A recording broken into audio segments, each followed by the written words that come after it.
mungoyerekeza inuyo kusokoneza ndalama za CDF ndikuwuzani ndithu tizabwera konkuno ndipo tizaphwanyaphwanya mademo ake sazakhala amasewera mademo anyo ndizatha kukatuta ndithu anthu onse aku Mulanje amenewotu ndi mawoningi amene wapereka Victor Musowa ndipotu uyu tikumudziwa zonena kuti pajatu ndi MP waku Mulanje Bale dera lina kumeneko Mulanje komanso iyeyu amagwira ntchito ngati speaker wa nyumba ya malamulo makamaka-tu first deputy speaker kapena tinene kuti wachiwiri kwa speaker wa nyumba ya malamulo ndithu oyamba amayankhula kuti zinakhala bwanji kuti afike pomayankhula zoti azakaphwanyaphwanya mademo kumenekoko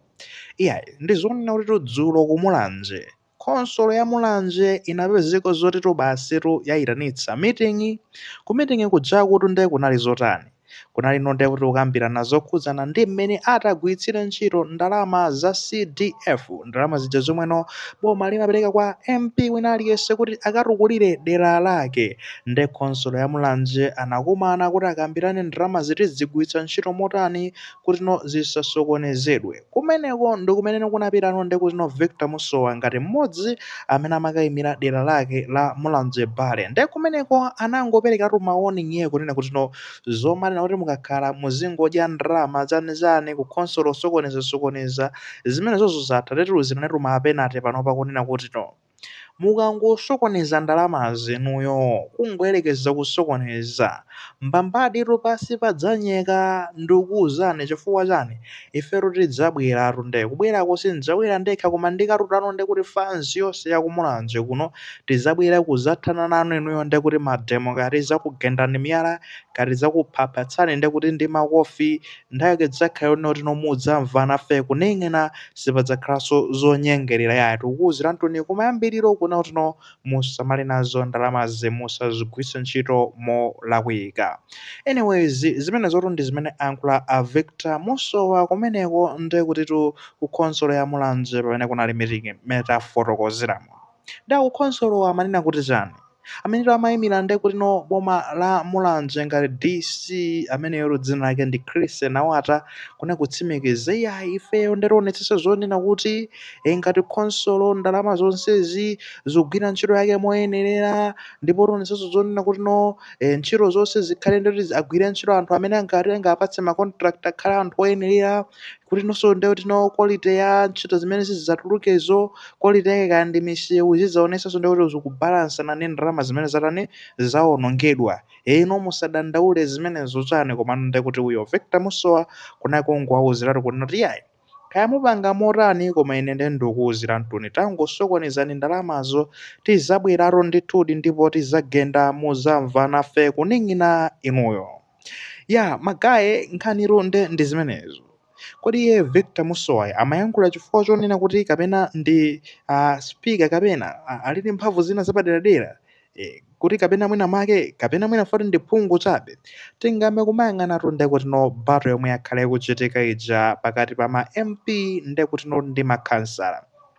fazi ya ku khonsolo ndi ma MP akhala sakuonerana bwino ndipo aja ama MP mpaka amafuna kupereka bilu ku parliament kuja kuti kasayinidwe likhale lamulo ndalama za CDF zija zikhala m'manja mwawo chifukwa chani zomwe zimakhala zikuchitika ndi zimene tikuzimva apa kunena kuti ndalama zikachoka kuboma ngati za CDF ampatsa nde kuti Victor Musowa ngati MP wa Mulanje Bale kuti akatukulire dera la Mulanje Bale ndalama zija sizimafikanso m'manja mwa Musowa ndipo Musowa samakhala nde kuti kumphika kopanga mabudget amene ndalama ija itagwirire ntchito mu dera lija la Mulanje Bale lija ndalama ija imakafikira ku khonsolo anthu ogwira ntchito ku khonsolo nde kuti amene wachina Chris Nawata ndi anzake kumeneko basitu ndalama ija ndazika unokhetika kugula matumba wako cement katukulire dera la General Mulanje Bale kuti zikatipanga motani kumaphika mabudget kumeneko zimenezo ndi zimene ma MP amadana nazo kunoti ife sitikufuna zimenezo ife tikufuna ndalama zizifika m'manja mwathu chifukwa chonena kuti akhonsolo akadya ndalama akakhotetsa zinthu amene timayankha timakhala ifetu ma MP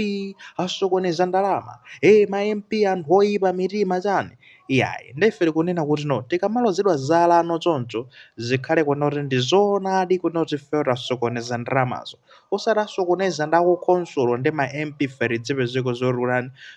tikulozedwa zala iyayi ndalama zikhala m'manja mwathu zikasokonezedwa ndi ifeyo nkumalozedwanso zala ifeyo ndakuti at least idzakhala ndikuti fair treatment osati no ife sitinawononge ndalama komano ndikuti tizipezeko tikulozedwa zala ayiso iyayi ayi we are begging kunena kuti no pakhale no lamulo limenelolo komano tinaona amene zinakhalira ndi zopita muthaika anakana kusayinira lamulo limeneli kuti ayi singasayinire lamulo limeneli cholinga inuyo ma MP muzilavwaza ndalama zimezi ayiayi lamulo limene siusayinidwa tingoyika ka provision kuti ndalamazo zilongosoledwa bwinobwino ngakhale mpaka napanopa sitikuzizoonena kuti note amwanamveka fana apatsa ntchito amwanamveka komanso ndekuti kodi wina chanali ndani kaya ndanayi Ben Phiri kanali ndani anapatsidwa ndekuti no anapatsidwa ganyo ameneyo kuti aunike bwinobwino ndalama zikuti zizigwira ntchito bwinobwino kodi napanga motani ndesitikuziwa kuti kodi no zatheka pamenepo komano tingangonena kunena kuti notu lamulolo linakanidwa mwina pamene panso pamachokera a Victor Musowa